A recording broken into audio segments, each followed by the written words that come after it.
So we've gone ahead and finished up putting in the foam pads in our rear cargo area. And for those of you who decided you want a little more protection for the rear seating area, we also offer the EVA foam pads for the rear seating area. You'll get 4 pieces, 2 for each side. This one will go around the cup holder area, and this one will go in the kick area to the side. How do you know which one goes on which side? Well, I'm going to tell you. On the passenger side, look for the giant oval here and the straight lines. On the driver's side, the one without the oval and the one with the big rock island. Okay, so the first piece I'm going to put in is the one that goes around the cup holder. And you'll know what side is your top because it's just a nice smooth transition here, and there's no step. The step is going to go down.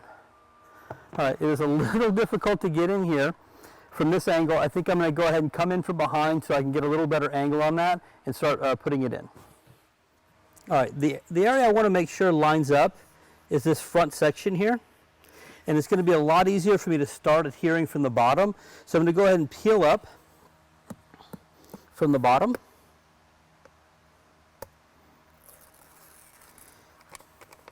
And if you're really having a difficult time with this, you can remove your rear seats to do it.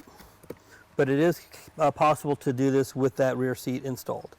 So I'm lining up this back corner here and making sure that where that dip turns is right on that corner and lining that up. Okay. So as I squeeze around, I'm going to make sure this front edge here stays lined up as everything stays straight.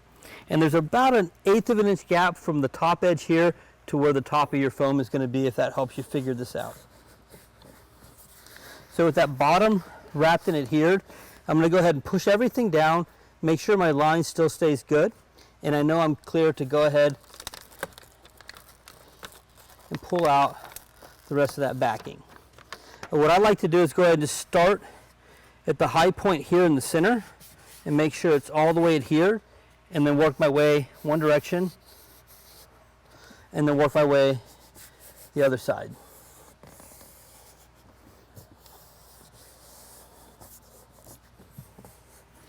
All right, so that's my first piece installed. I'm going to go ahead and install this one next. Okay, so to put the front kick area in, this slit here is going to be on the back lower corner here, and that just allows everything to kind of fold up and follow the contours of the panel. So I'm going to lay this in position here, and I have this little L area here that really needs to line up in the front.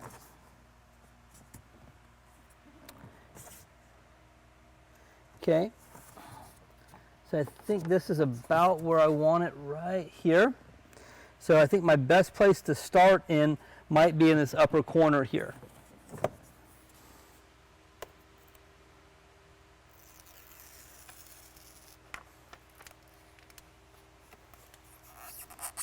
All right, this is probably the most difficult ones to put in, are these front kick areas, but we'll get it in.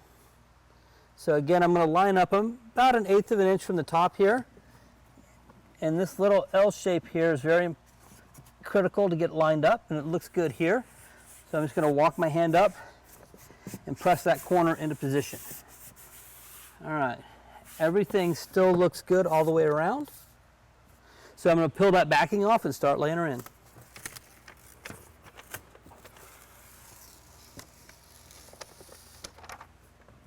I'm just going to start from where I have it pressed down and just work my way out.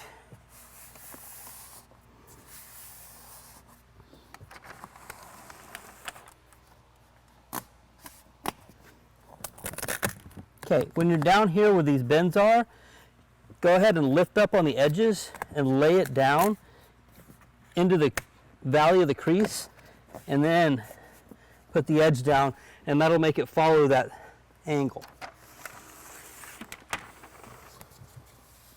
Same thing here. I'm going to go ahead and just pull that up and press it down into that valley first, and then press that edge down.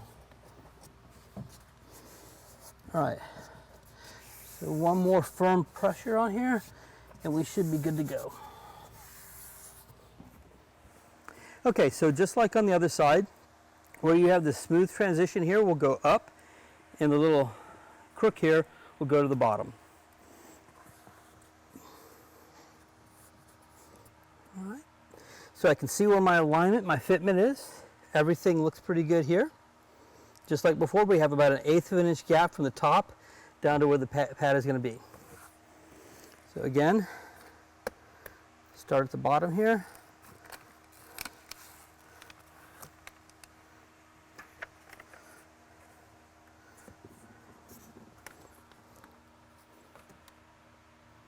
All right. So I have it so that curved portion, right where it changes direction, is right here, and I'm about an 1/8 of an inch on both sides. So I can go ahead, push down on the bottom. All right. Everything seems to be staying in position here fairly well. So I'll pull that paper out. So again, I'm going to go to the center portion here. Everything is still staying lined up.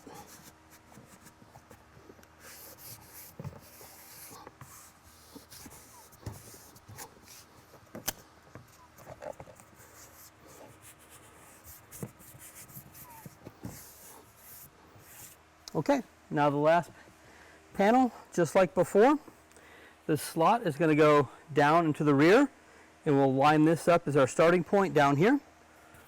So I'm going to go ahead and start my peeling at the top.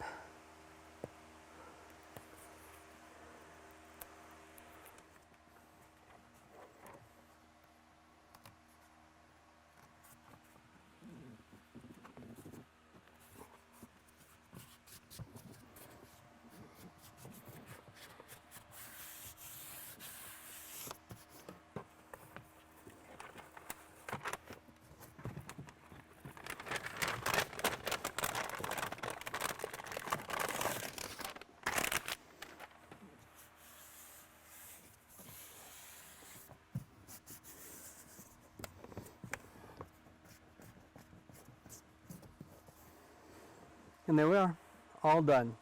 The rear seating area foam pads are finally installed. All right, I would like to thank everyone for joining us here for the installation of the two-door Bronco rear cargo area and rear seating area foam pad installation. I hope this was helpful for you and encourages you to go ahead and make your purchase today. Thank you.